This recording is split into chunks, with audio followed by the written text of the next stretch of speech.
இயேசுவை புகழ்ந்திடுவோம். அனைவரும் கூடி ஓர் குலமாக இயேசுவில் மகிழ்ந்திடுவோம். இயேசுவை புகழ்ந்திடுவோம். இன்று இயேசுவில் மகிழ்ந்திடுவோம். இயேசுவே ஆண்டவர் என்று முழங்கி சாட்சியாய் வாழ்ந்திடுவோம். இயேசுவே ஆண்டவர் என்று முழங்கி சாட்சியாய் வாழ்ந்திடுவோம்.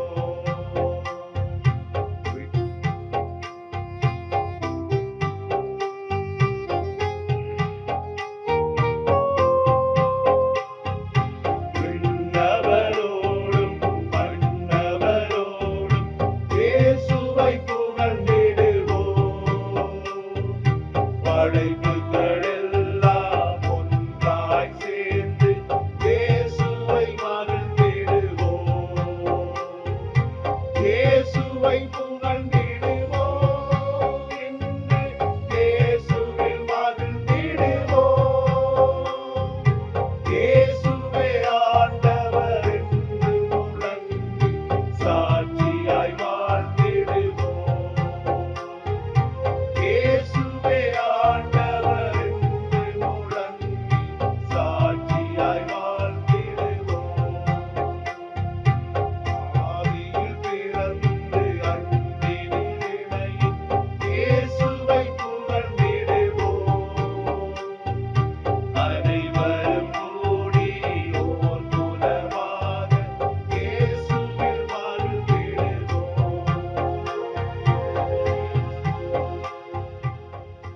இறை இயேசுவில் அன்பு உள்ளங்களே, பொது காலத்தின் 18ஆம் ஞாயிறு திருப்பலிக்கு வந்திருக்கும் நாம் பகிர்வின் நிறைவில் இறைவனை காண்போம் என்னும் கருத்தில் சிந்திக்க அழைக்கப்படுகின்றோம்.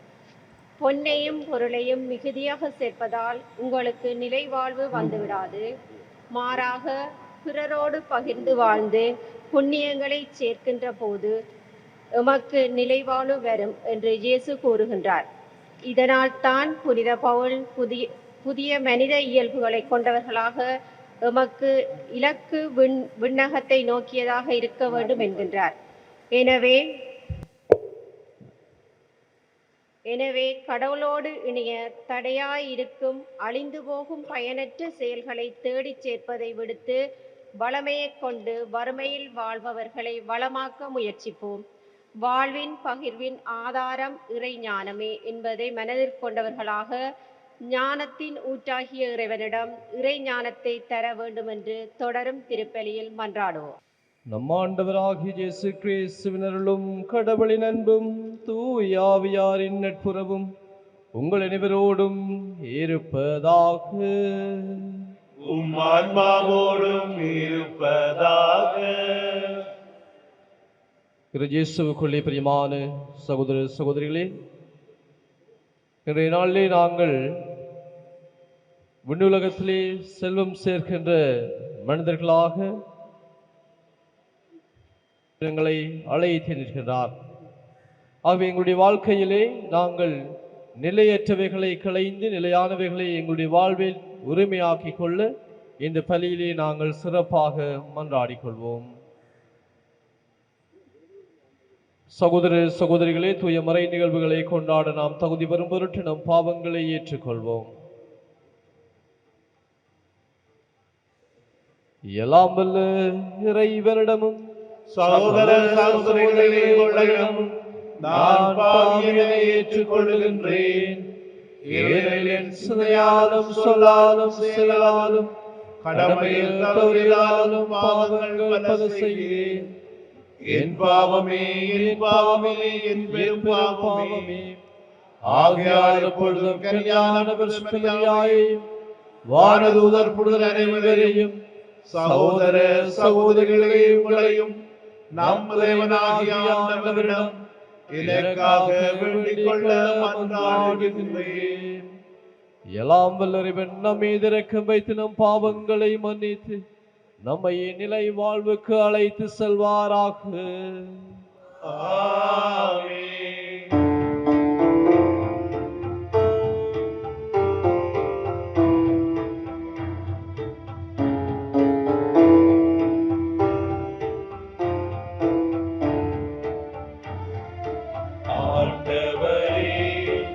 இரக்கமாயிரும். ஆண்டவரே இரக்கமாயிரும். கிறிஸ்துவே இரக்கமாயிரும்.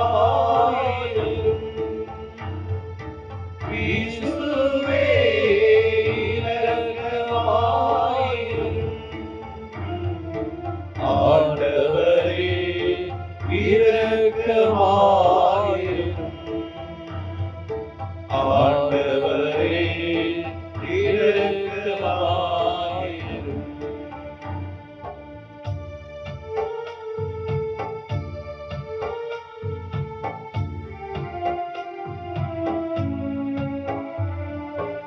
உன்னதங்களிலே கடவுளுக்கு மாட்சியுண்டாகுக. உலகினிலே நல்மனத்தோர்க்கு அமைதியாகுக. உம்மை புகழ்கின்றோம். உம்மை வாழ்த்துகின்றோம். உம்மை ஆராதிக்கின்றோம். உம்மை மாட்சிப்படுத்துகின்றோம். உமது மேலான மாட்சியின் பொருட்டு உமக்கு நன்றி கூறுகின்றோம். ஆண்டவராகிய இறைவா, வானுலக அரசரே, எல்லாம் வல்ல தந்தையாகிய இறைவா, ஒரே மகனாயுமித ஆண்டவர் இயேசு கிறிஸ்துவே, ஆண்டவராகிய இறைவா, இறைவனின் செம்மறியே, தந்தையின் திருமகனே, தந்தையின் திருமகனே, உலகின் பாவங்களை போக்குபவரே, எங்கள் மேல் இரக்கமாயிரும். உலகின் பாவங்களை போக்குபவரே, எங்கள் மன்றாட்டை ஏற்றருளும். தந்தையின் வலப்பக்கம் வீற்றிருப்பவரே, எங்கள் மேல் இரக்கமாயிரும். ஏனெனில் இயேசு கிறிஸ்துவே, நீர் ஒருவரே தூயவர், நீர் ஒருவரே ஆண்டவர், நீர் ஒருவரே உன்னதர். தூய ஆவியாரோடு தந்தையாகிய இறைவனின் ஆட்சியில் இருப்பவர் நீர். ஆமென், ஆமென், ஆமென், ஆமென். மன்றாடுவோமாக. ஆண்டவரே, உம்மை நோக்கி மன்றாடுவோம். அடியார்களாகி எங்களுடன் இருந்து உமது கனிவிரக்கத்தை என்றும் எங்கள் மீது பொழிந்தருளும். எவ்வாறு எங்களை படைத்து வழி நடத்துகின்றவர் நீரே என பெருமை கொள்ளும் எங்களுக்காக நீர் படைத்தவற்றை புதுப்பித்து புதுப்பித்தவற்றை பாதுகாத்தருள்வீராக. உம்மோடு தூய ஆவியாரின் ஒன்றிப்பில் இறைவனாய் என்றென்றும் வாழ்ந்து ஆட்சி செய்கின்ற எங்கள் ஆண்டவரும் திருமகனும் ஆகிய கிறிஸ்து வழியாக உம்மை மன்றாடுகின்றோம். ஆமென். உழைத்து சேர்த்து வைத்த சொத்தை அதற்காக உழைக்காதவருக்கு விட்டு செல்கிறார். சபையுரையாளர் நூலிலிருந்து வாசகம். அதிகாரம் 1, இறைவசனம் 2, அதிகாரம் 2, இறைவசனம் 21 தொடக்கம் 23 முடிய. வீண், முற்றிலும் வீண் என்கிறார் சபையுரையாளர். வீண், முற்றிலும் வீண், எல்லாமே வீண். ஏனெனில் ஞானத்தோடும் அறிவாற்றலோடும் திறமையோடும் ஒருவர் உழைக்கிறார். உழைத்து சேர்த்த சொத்தை அதற்காக உழைக்காதவருக்கு விட்டு செல்கிறார். அவரது உழைப்பும் வீணே. இது பெரிய அநீதி. உலகில் அவர் செய்த எல்லா முயற்சிக்காகவும் வகுத்த செயல் திட்டங்களுக்காகவும் அவருக்கு கிடைக்கும் பயன் என்ன? வாழ்நாளெல்லாம் அவருக்கு துன்பம், வேலையில் தொந்தரவு, இரவிலும் அவரது மனதிற்கு அமைதி இல்லை. எல்லாமே வீண். இது ஆண்டவர் வழங்கும் அருள்வாக்கு. இறைவனுக்கு நன்றி. பதிலுரை பாடலுக்கு பல்லவியாக, என் தலைவரே தலைமுறை தோறும் நீரே எங்கள் புகலிடம். என் தலைவரே தலைமுறை தோறும் நீரே எங்கள் புகலிடம். என் தலைவரே தலைமுறை தோறும் நீரே எங்கள் புகழிடம். மனிதரை புழுதிக்கு திரும்பிடச் செய்கின்றே. மானிடரே மீண்டும் புழுதியாகுங்கள் என்கின்றே.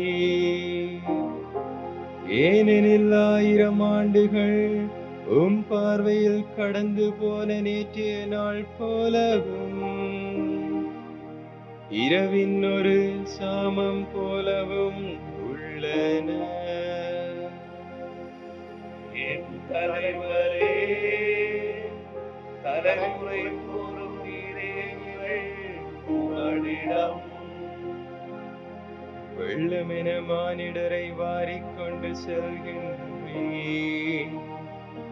அவர்கள் வைகரையில் முளைத்திடும் புல்லுக்கு ஒப்பாவர். அது காலையில் களைத்து பூத்து குலுங்கும், மாலையில் வாடி காய்ந்து போகும். என் தலைவரே தலைமுறை தோறும் நீரே எங்கள் புகழிடம். எங்கள் வாழ்நாட்களை கணிக்க எங்களுக்கு கற்பியும். அப்பொழுது ஞானமிகு உள்ளத்தை பெற்றிடுவோம். ஆண்டவரே திரும்பி வாரும்.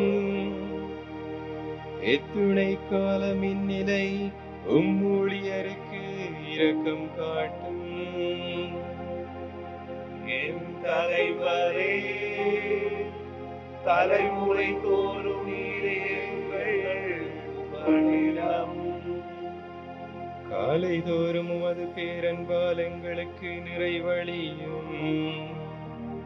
அப்பொழுது வாழ்நாளெல்லாம் நாங்கள் களி கூர்ந்து மகிழ்வோம். எம் கடவுளாம் தலைவரின் இன்னருள்ளம் மீது தங்குவதாக. நாங்கள் செய்பவற்றில் எங்களுக்கு வெற்றி தாரும். ஆம், நாங்கள் செய்பவற்றில் வெற்றியருளும். என் தலைவரே தலைமுறை தோறும் நீரே எங்கள் புகழிடம்.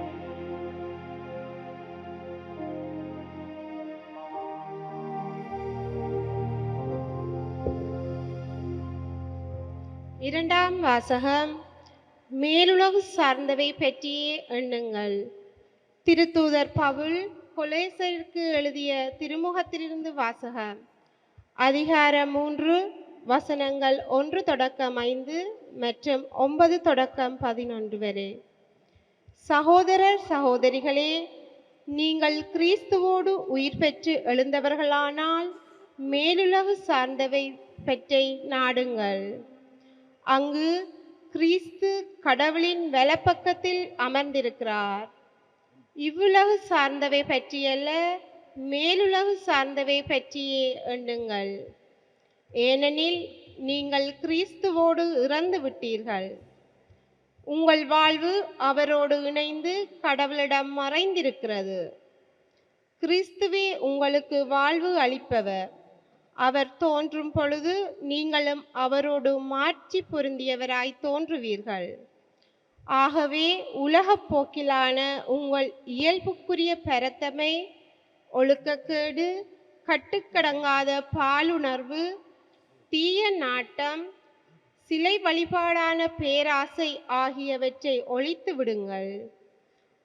ஒருவரோடு ஒருவர் பொய் பேசாதீர்கள், ஏனெனில் நீங்கள் பழைய மனித இயல்பையும் அதற்குரிய செயல்களையும் களைந்துவிட்டு புதிய மனித இயல்பை அணிந்திருக்கிறீர்கள்.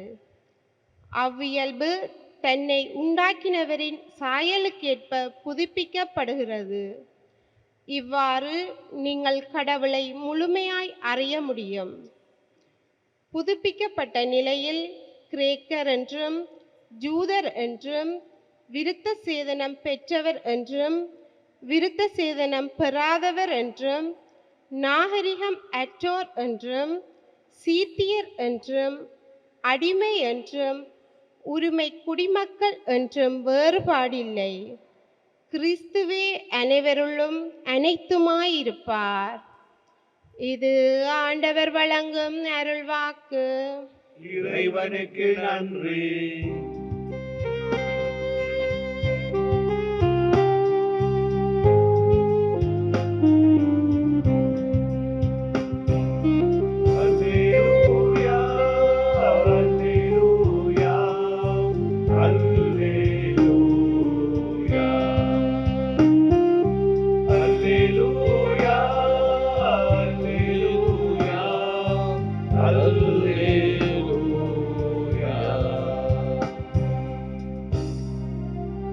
ஏழையரின் உள்ளத்தோர் பெறு பெற்றோர், ஏனெனில் விண்ணரசு அவர்களுக்குரியது. அல்லேலூயா. அல்லேலூயா, அல்லேலூயா, அல்லேலூயா. ஆண்டவர் உங்களோடு இருப்பாராக. உம் ஆன்மாவோடும் இருப்பாராக. புனித லூக்கா எழுதிய நற்செய்தியிலிருந்து வாசகம். ஆண்டவரே, மாட்சி உமக்கே.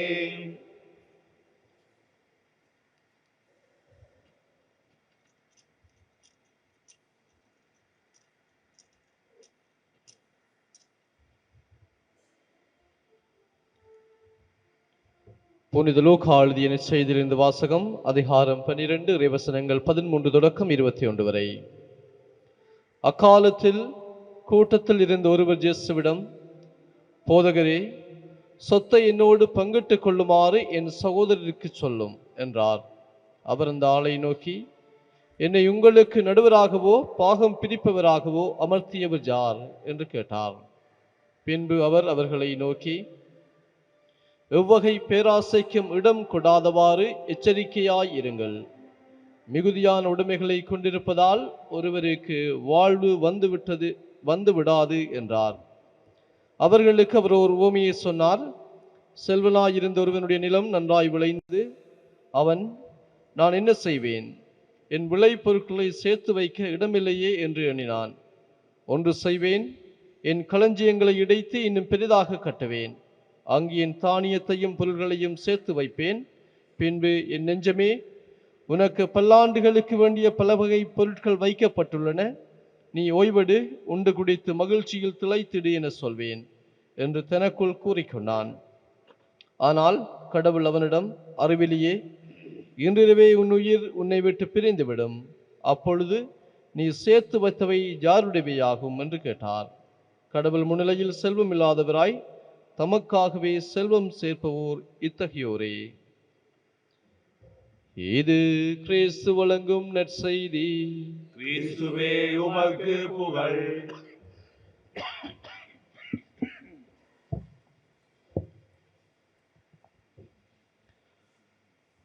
இயேசு கிறிஸ்துவுக்குள்ளே பிரியமான சகோதர சகோதரிகளே, இன்றைய நாளிலே நாங்கள் வாசிக்கப்பட்ட வாசகங்களிலிருந்து இறைவன் எங்களுக்கு தருகின்ற செய்தி,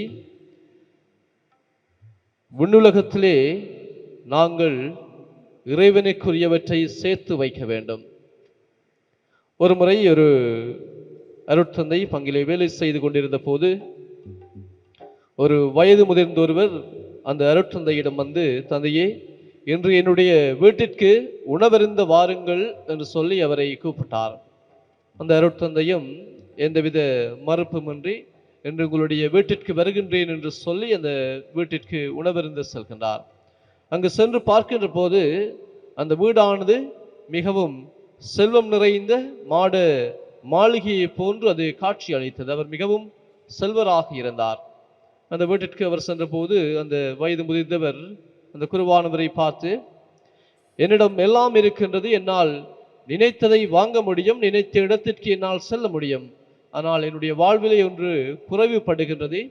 என்னுடைய மனைவி என்னோடு இப்போது இல்லை, அவள் இறந்து விட்டாள். ஆகவே என்னுடைய வாழ்வு இவ்வளவு சொத்துக்கள் இருந்தும் நரகத்தை போன்று இருக்கின்றது என்று சொல்லி அந்த அருட்தந்தையிடம் கூறிய போது, அந்த அருட்தந்தையும் செல்லுகின்ற போது, நீங்கள் கவலைப்படாதீர்கள், உங்களுக்காக நான் இறைவனிடம் வேண்டுகின்றேன் என்று சொல்லி அவர் அந்த இடத்தை விட்டு செல்கின்றார். அதே போல இன்னொருவரும் அந்த அருட்தந்தையிடம் சென்று, இன்று என்னுடைய வீட்டிற்கு ஆசிர்வதிக்க வாருங்கள் என்று சொல்லி கூப்பிடுகின்ற போது அருட்தந்தையும் செல்கின்றார். அங்கே செல்லுகின்ற போது அது ஒரு சிறிய வீடாக இருக்கின்றது. அவருக்கும் அவருடைய மனைவி இறந்து விட்டால் தன்னுடைய இயலாத சகோதரியை அவர் கவனித்து வருகின்றார். அப்போது அந்த குருவானவரிடம் அந்த மனிதன் கூறியது, தந்தையினுடைய மனைவி இறந்து விட்டால் நான் இப்போது என்னுடைய சகோதரியை கவனித்து வருகின்றேன். நான் மிகவும் மகிழ்ச்சியாக இருக்கின்றேன். ஆண்டவர் மீது நான் நம்பிக்கை கொண்டதால் நான் மிகவும் எந்த ஒரு கஷ்டங்களும் இல்லாமல் மகிழ்ச்சியாக போது இருந்து வருகின்றேன் என்று சொல்லி அந்த அருட்தந்தையிடம் கூறிய போது அந்த அருட்தந்தை நினைத்து கொண்டார், எவ்வளவுதான் நாங்கள் செல்வங்களை சேர்த்து வைத்தாலும் அந்த செல்வங்கள் உண்மையிலே எங்களுக்கு மகிழ்ச்சி தருவதில்லை. மாறாக ஆண்டவரிடம் நாங்கள் நம்பிக்கை கொண்டு நாங்கள் அவரிடம் எங்களை ஒப்படைக்கின்ற போது நிச்சயமாக எங்களுடைய வாழ்வு அமைதி நிறைந்த வாழ்வாக இருக்கும், மகிழ்ச்சி நிறைந்த வாழ்வாக இருக்கும். இவரே உண்மையிலே செல்வராக இருக்கின்றார் என்று சொல்லி அவர் தனக்குள்ளே நினைத்து கொண்டார். அன்பானவர்களே, இன்றைய நற்செய்திகளை நாங்கள் பார்க்கின்ற போது நிலை வாழ்வை நாங்கள் உரிமையாக்கிக் கொள்ள என்ன செய்ய வேண்டும் என்கின்ற ஒரு கேள்வி எங்களுடைய வாழ்வுக்கு ஆண்டவர் தருகின்றார். இந்த செல்வத்தை நாங்கள் சிந்திக்கின்ற போது, செல்வம் என்று பார்க்கின்ற போது நற்செய்தியிலே எங்களுக்கு சொல்லப்படுகின்ற விடயம், செல்வம் என்பது இறைவனால் எங்களுக்கு கொடுக்கின்ற ஆசீர். அதே போல ஏழைகளோடு ஆண்டவர் இருக்கின்றார் என்று இரண்டு விதமான உண்மைகளை எங்களுக்கு திருவிவிலியம் விளக்குகின்றது. ஆனால் இந்த செல்வம் எப்படிப்பட்ட செல்வமாக எங்களுடைய வாழ்க்கையிலே இருக்கின்றது? அர்த்தமுள்ள இந்து மதம் என்கின்ற கண்ணதாசனுடைய புத்தகத்திலே அந்த கண்ணதாசன் சொல்லுகின்றார், செல்வம் எங்களுடைய கைகளை விட்டு என்றோ சென்றுவிடும் என்ற காரணத்தினால்தான் அதற்கு செல்வம் என்ற பெயர் வந்தது என்று சொல்லி தன்னுடைய நூலிலே அவர் குறிப்பிடுகின்றார். ஏனென்று சொன்னால், செல்வம் என்பது எங்களுடைய சொந்த வாழ்விற்காக நாங்கள் சேர்க்கின்ற போது உண்மையிலே அது எங்களை விட்டு பிரிந்து செல்கின்ற ஒன்றாக இருக்கின்றது. இன்றைய முதலாவது வாசகத்திலே நாங்கள் பார்க்கின்றோம், சபை உரையாடலில் எடுக்கப்பட்ட இந்த வாசகத்திலே அனைத்தும் முற்றிலும் வீண் என்று சொல்லி 35 தடவைகள் சபை உரையாடல் ஆசிரியர் நாங்கள் உழைக்கின்ற அனைத்தும் உண்மையிலே வீண் என்று சொல்லி அவர் மீண்டும் மீண்டும் குறிப்பிடுகின்றார். இந்த வீண் என்ற சொல்லிற்கு எபிரேயத்திலே அவர் பயன்படுத்துகின்ற பெயர் ஹேபல். ஹேபல் என்று சொன்னால் காற்று, மூச்சு, நகருதல் என்று பொருள்படுகின்றது. ஏனென்றால் எங்களுடைய செல்வங்கள் அனைத்தும் இந்த காற்றோடு கலந்து சென்றுவிடும் என்பதை, அது நிலையாது என்பதை எங்களுக்கு சபை உரையாடல் ஆசிரியர் எங்களுக்கு தெளிவுபடுத்துகின்றார். ஆகவே எங்களுடைய வாழ்க்கையிலே நாங்கள் செல்வம் சேர்க்கின்ற போது எங்களுடைய செல்வங்கள் எப்படிப்பட்ட செல்வங்களாக இருக்க வேண்டும் என்றால், ஆண்டவர் இயேசு கிறிஸ்து கூறுகின்றார், மிகுதியான உடைமைகளை நாங்கள் சேர்த்து வைப்பதால் எங்களுக்கு வாழ்வு வந்துவிடாது. ஆகவே அழியாத வாழ்வுக்காக நாங்கள் உழைக்க வேண்டும் என்று சொல்லி ஆண்டவர் இயேசு கிறிஸ்து மீண்டும் மீண்டும் கூறுகின்றார். ஆகவே எங்களுடைய வாழ்க்கையில் இந்த செல்வத்தினுடைய நியதியை நாங்கள் பார்க்கின்ற போது அனைத்தும் உழைக்கின்றன. எறும்புகளை பாருங்கள், அவை தங்களுக்கென்று உணவை சேகரித்து வைக்கின்றன. பறவைகளை பாருங்கள், அவை தங்களுக்கென்று கூடுகளை கட்டிக்கொள்கின்றன. பாம்புகள், கரையான்களை பாருங்கள், தங்களுக்கென்று ஒரு இடத்தை மாளிகை போன்று அமைத்துக் கொள்கின்றன. இவ்வாறு இந்த இயற்கை என்பது செல்வத்தை சேமித்து வைப்பதன் ஒரு பரிணாமத்தை எங்களுக்கு விளங்கப்படுத்துகின்றது. ஆனால் எங்களுடைய செல்வம் எப்படிப்பட்ட செல்வமாக இருக்க வேண்டும் என்பதை நாங்கள் தீர்மானித்துக் கொள்ள வேண்டும். நாங்கள் அணிகின்ற ஒரு கண்ணாடியை பார்க்கின்ற போது அன்பானவர்களே, அந்த கண்ணாடியை நாங்கள் அணிகின்ற போது அந்த கண்ணாடியினூடாக நாங்கள் மற்றவர்களை பார்வையிட முடியும். ஆனால் அதே போன்று நாங்கள் முகம் பார்க்கின்ற கண்ணாடியை எங்களுடைய வாழ்விலே நாங்கள் அணிகின்ற முகம் பார்க்கின்ற கண்ணாடியை நாங்கள் பயன்படுத்துகின்ற போது அந்த கண்ணாடியினால் நாங்கள் மற்றவர்களை பார்வையிட முடியாது. மாறாக நாங்கள் அதிலே எங்களை மட்டும்தான் பார்வையிட முடியும். ஏனென்று சொன்னால் இந்த செல்வமும் இப்படிப்பட்டதுதான். எங்களுடைய வாழ்க்கையிலே நான் என்கின்ற செல்வத்தை எங்களுடைய வாழ்விலே நாங்கள் தேடுகின்ற போது எங்களுடைய வாழ்வும் இப்படிப்பட்ட வாழ்வாகத்தான் இருக்கும். இதனால்தான் ஆண்டவர் இயேசு கிறிஸ்து சொல்லுகின்ற இந்த உவமையிலே, அந்த செல்வந்தர் தனக்கென்று ஒரு இடத்தை நான் கட்டுவேன், அதிலே நான் என்னுடைய விளைச்சலை சேமித்து வைப்பேன், நான் உண்டு குடித்து மகிழ்ச்சியாக இருப்பேன் என்று சொல்லி தன்னுடைய வாழ்க்கையிலே தனக்கு என்று சொல்லி மட்டுமே அவர் தன்னுடைய சொத்துக்களை சேர்த்து வைத்தார்.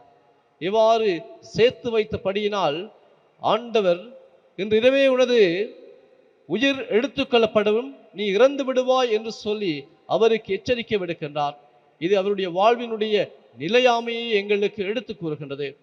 ஆனால் நாங்கள் செல்வம் சேர்க்கின்ற போது மேலுலகம் சார்ந்த செல்வங்களை எங்களுடைய வாழ்விலே நாங்கள் சேர்த்து கொள்ள வேண்டும். அந்த செல்வத்தினால் எங்களுடைய வாழ்வு வளம் பெறும், நாங்கள் நிச்சயமாக மகிழ்ச்சியாக இருப்போம் என்பதை ஆண்டவர் எங்களுக்கு மீண்டும் மீண்டும் வலியுறுத்துகின்றவராக இருக்கின்றார். ஆகவே அன்பானவர்களை நாங்கள் சிந்தித்து பார்ப்போம்.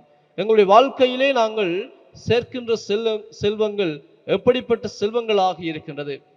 இந்த உலகத்திலேயே நிலையற்றவற்றை சேர்க்கின்ற மனிதர்களாக நாங்கள் வாழ்ந்து கொண்டிருக்கின்றோமா? அல்லாதுவிட்டால் ஆண்டவர் விரும்புகின்ற மேலுலகம் சார்ந்த செல்வங்களை எங்களுடைய வாழ்விலே நாங்கள் சேர்த்து கொள்கின்றோமா?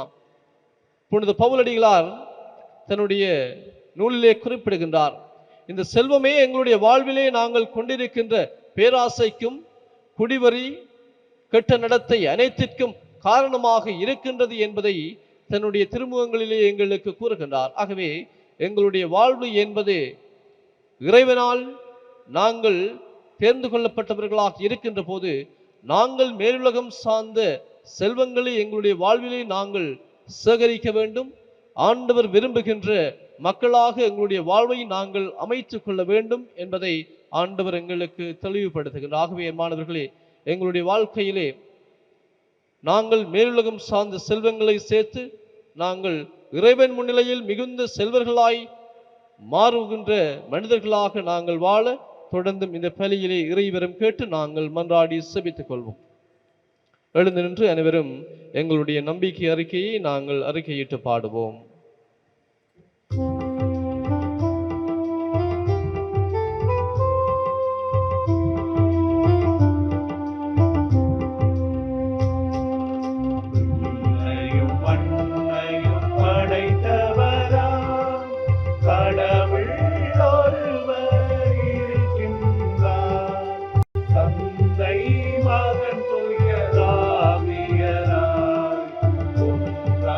வாழ்வோர்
எங்களுடைய தேவைகள் மன்றாட்டுக்களை நாங்கள் ஆண்டவரிடம் எடுத்துக் கூறுவோம். திரு அவைக்காக மன்றாடுவோம்.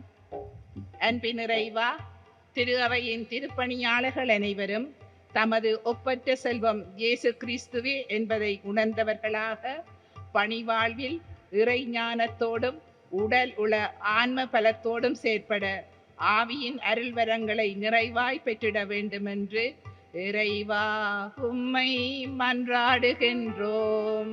ஆண்டவரே எங்கள் மன்றாட்டை கேட்டருளும். பகிர்தல் வாழ்விற்காக மன்றாடுவோம். அன்பின் இறைவா, சொத்துக்காக புகழுக்காக சண்டையிட்டு பிரிந்து வாழும் உறவுகள் உம்மை தவிர அனைத்தும் வீண் என்பதை உணர்ந்து பகிர்வில் நிறைவை காணவும் அடுத்திருப்போரை சகோதரர்களாக நண்பர்களாக ஏற்று மகிழ்ச்சியாக வாழ்ந்திட வரமருள வேண்டுமென்று இறைவா உம்மை மன்றாடுகின்றோம். ஆண்டவரே எங்கள் மன்றாட்டை கேட்டருளும். பெருவிழா சிறப்புற மன்றாடுவோம். வழிநடத்தும் இறைவா, ஆரம்பமாகவிருக்கும் எம் ஆலய பெருவிழாவானது எம்மவர்களின் மனமாற்றத்திற்கான அழைப்பு என்பதை உணர்ந்தவர்களாக வெளி ஆடம்பரங்களை தவிர்த்து அனைவரும் வழிபாடுகளில் முழு ஈடுபாட்டுடன் பங்கு பற்றி ஆன்ம ஈடேற்றம் பெற்று அன்னையின் அன்பு பிள்ளைகளாக வாழ எம்மை வழிநடத்த வேண்டுமென்று இறைவா உம்மை மன்றாடுகின்றோம். ஆண்டவரே எங்கள் மன்றாட்டை கேட்டருளும். நோயாளர்களுக்காக மன்றாடுவோம். குணமளிப்பவரே இறைவா, தீராத உடல் நோய்கள், மன அழுத்தம், பலவீனங்களால் நிலைகுலைந்து வாழும் எம் சகோதர சகோதரிகள் மேல் இரக்கம் காட்டும். உமது இரக்க பெருக்கத்தால் நோய்களை தாங்கும் சக்தியையும் அதிலிருந்து விடுதலையையும் பெற்று மகிழ்வோடு வாழ வரமருள வேண்டுமென்று இறைவா உம்மை மன்றாடுகின்றோம். ஆண்டவரே எங்கள் மன்றாட்டை கேட்டருளும். எங்களுடைய தனிப்பட்ட தேவைகளுக்காக மன்றாடுவோம். எல்லாம் வல்ல இறைவா, உம்முடைய பிள்ளைகளாகிய நாங்கள் உம்மிடம் சமர்ப்பித்த வேண்டுதல்களை நீர் கனிவாயேற்று செவி சாய் தள்ள வேண்டும் என்று எங்கள் ஆண்டவராகிய கிறிஸ்து வழியாக உம்மை மன்றாடுகின்றோம். ஆமென்.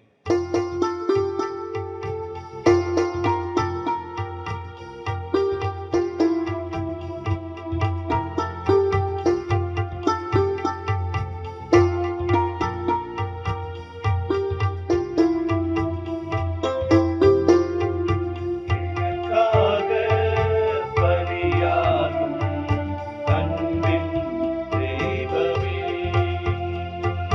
என் வாழ்வை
சகோதரர்களே, என்னுடைய உங்களுடைய மானை பலி எல்லாம் வல்ல தந்தையாகிய இறைவனை கேட்டதாகும்படி மன்றாடுங்கள்.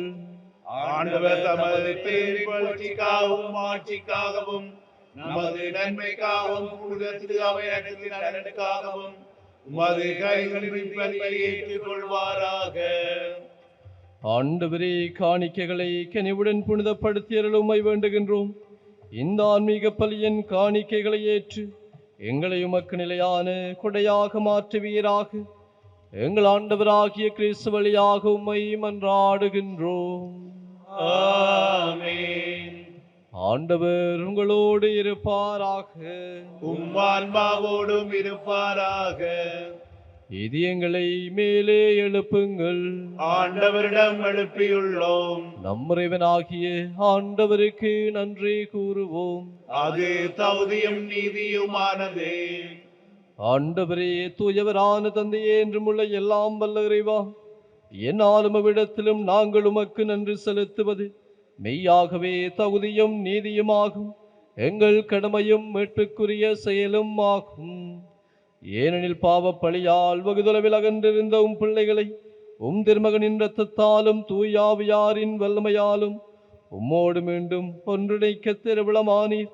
இவ்வாறு மக்கள் மூவரு கடவுள் ஒன்றைப்பால் ஒருங்கிணைக்கப்பட்டு கிறிஸ்துவின் உடலும் தூயாவியாரின் கோவிலுமான திரு அவையாக திகழ செய்தீர். இதனால் பல்வகையில் வெளிப்படும் முத ஞானத்தை புகழ செய்தீர். ஆகவே வானுதலோடு ஒன்று சேர்ந்து நாங்களும் உம்மை புகழ்ந்தேற்றி மகிழ்ச்சியுடன் அறிக்கையிட்டு சொல்லுவதாவது: தூயவர் தூயவர் தூயவர், வான்படைகளின் கடவுளாம் ஆண்டவர். விண்ணகமும் மண்ணகமும் அது மாட்சியால் நிறைந்துள்ளன. உன்னதங்களிலே ஓசானா.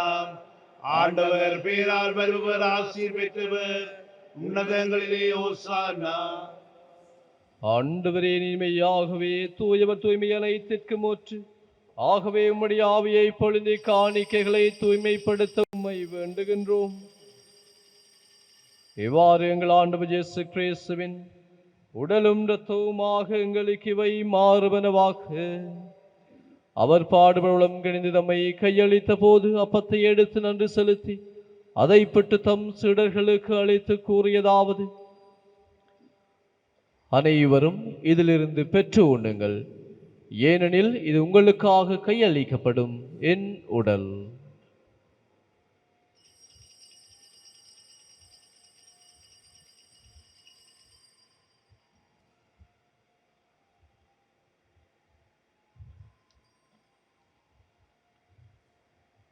அவ்வண்ணமே கிண்ணத்தை எடுத்து இறைவனுக்கு நன்றி கூறி தம் சீடர்களுக்கு அழைத்து அவர் கூறியதாவது: அனைவரும் இதிலிருந்து பெற்று பருகுங்கள், ஏனெனில் இது புதிய நிலையான உடன்படிக்கைக்குரிய என் இரத்தத்தின் கிண்ணம். இது பாவ மன்னிப்புக்கென்று உங்களுக்காகவும் பலருக்காகவும் சிந்தப்படும். இதை என் நினைவாக செய்யுங்கள்.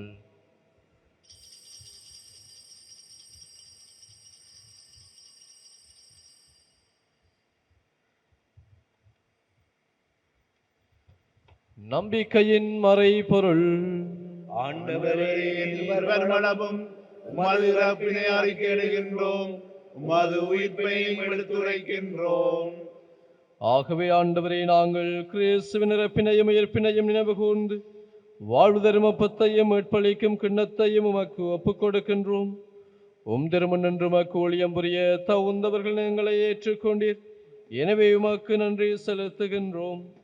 மேலும் கிறிஸ்துவின் உடலிலும் இரத்தத்திலும் பங்கு கொள்ளும் எங்களை தூயாவியார் ஒன்று சேர்க்க வேண்டுமென உம்மை தாழ்மையுடன் மன்றாடுகின்றோம்.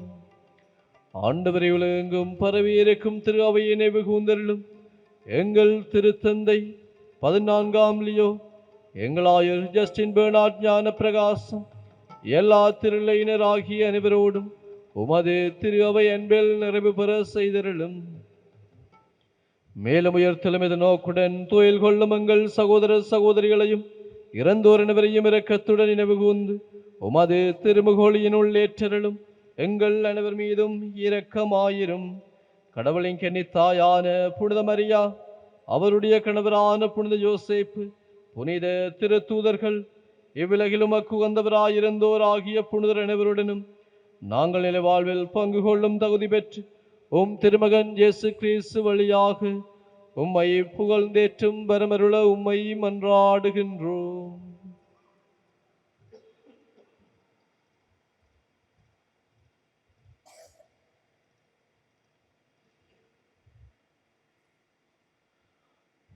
இவர் வழியாக இவரோடு இவரில் எல்லாம் வல்ல இறைவனாகிய தந்தையே, தூயாவியாரின் ஒன்றைப்பில் எல்லா புகழும் ஆட்சியும் என்றென்றும் உமக்கு உரியதே. ஆமென்.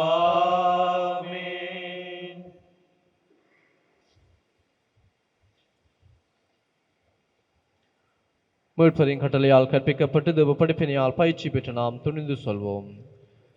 விண்ணுலகில் இருக்கிற எங்கள் தந்தையே, உமது பெயர் தூயது என போற்றப் பெறுக. உமது ஆட்சி வருக. உமது திருவிழம் விண்ணுலகில் நிறைவேறுவது போல மண்ணுலகிலும் நிறைவேறுக. எங்கள் அன்றாட உணவை இன்று எங்களுக்கு தாரும். எங்களுக்கு எதிராக குற்றம் செய்வோரை நாங்கள் மன்னிப்பது போல எங்கள் குற்றங்களை மன்னியும். எங்களை சோதனைக்கு உட்படுத்தாதையும் தீமையிலிருந்து எங்களை விடுவித்தருளும். ஆண்டவரே, தீமை அனைத்தில் எங்களை விடுவித்து எங்கள் வாழ்நாளில் அமைதியை கனிவுடன் அருள உம்மை மன்றாடுகின்றோம். உமது இரக்கத்தின் உதவியால் நாங்கள் பாவத்தில் இருந்து எப்போதும் விடுதலை பெற்று யாதொரு கலக்கவுமின்றி நலமாயிருப்போமாக. நாங்கள் இதை நோக்கி இருக்கும் பேரின்பத்திற்காகவும் எம்மீட்பராகிய இயேசு கிறிஸ்துவின் வருகைக்காகவும் காத்திருக்கின்றோம். ஏனெனில் ஆட்சியும் வல்லமையும் ஆட்சியும் என்றென்றும் உமதே. ஆண்டவரே, இயேசு கிறிஸ்துவே, அமைதியை உங்களுக்கு விட்டு செல்கின்றேன், என் அமைதியை உங்களுக்கு அளிக்கின்றேன் என்றும் திருத்தூதர்களுக்கு மொழிந்தீரே. எங்கள் பாவங்களை பாராமல் திரு அவையின் நம்பிக்கையை கண்ணோக்கி உமது திருவிழத்திற்கு ஏற்பதற்கு அமைதியை ஒற்றுமையும் அளித்தருள்வீராக. என்றென்றும் வாழ்ந்து ஆட்சி செய்கின்றவர் நீரே. ஆமென். ஆண்டவருடைய அமைதி உங்களோடு என்றும் இருப்பதாக. உம் ஆன்மாவோடும் இருப்பதாக. அனைவரும் ஒருவருக்கொருவர் ஆண்டவர் வழங்குகின்ற அமைதியை பகிர்ந்து கொள்வோம். உங்களுக்கு அமைதியுரித்தாக.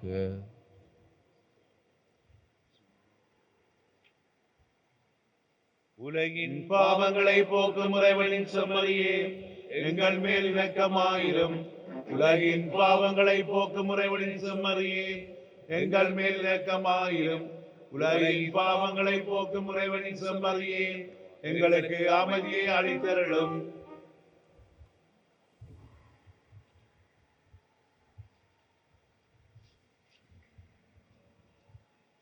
இதோ இறைவனின் செம்மறி, உலகின் பாவங்களை போக்குபவர்.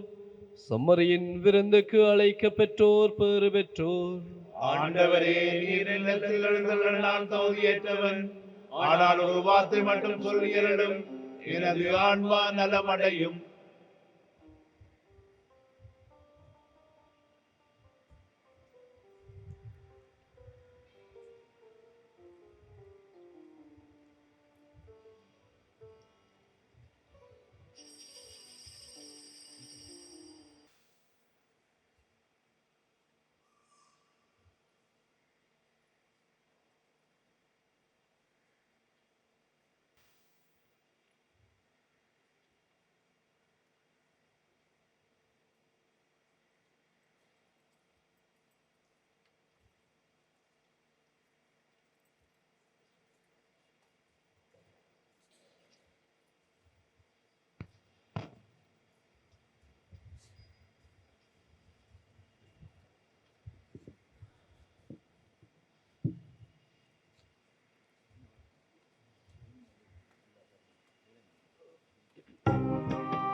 வாழ்வு தரும் உணவு நானே என்கின்றார் ஆண்டவர். என்னிடம் வருபவருக்கு பசியே இராது, என்னிடம் நம்பிக்கை கொண்டிருப்பவருக்கு என்றுமே தாகம் இராது.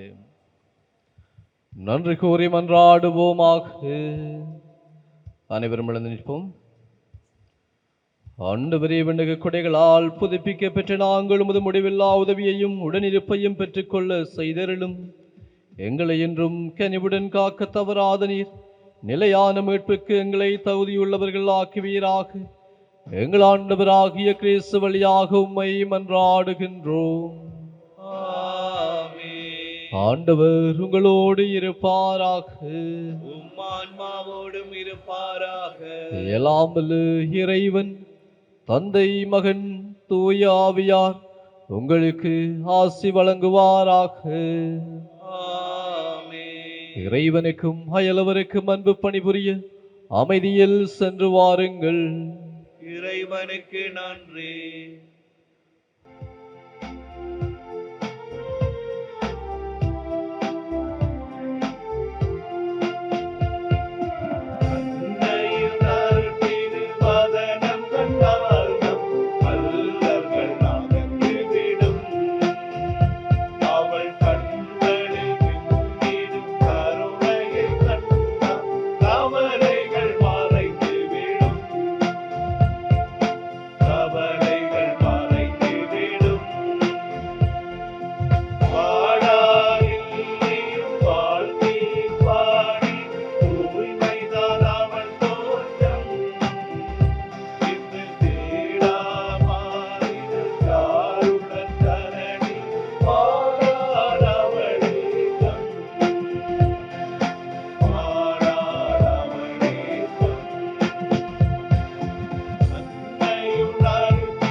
பரிசுத்த நற்கருணைக்கு பக்தியாய் ஆராதனை எதிசையும் புரிவோம். நித்திய ஸ்துதிக்குரிய பரிசுத்த நற்கருணைக்கு பக்தியாய் ஆராதனை எதிசையும்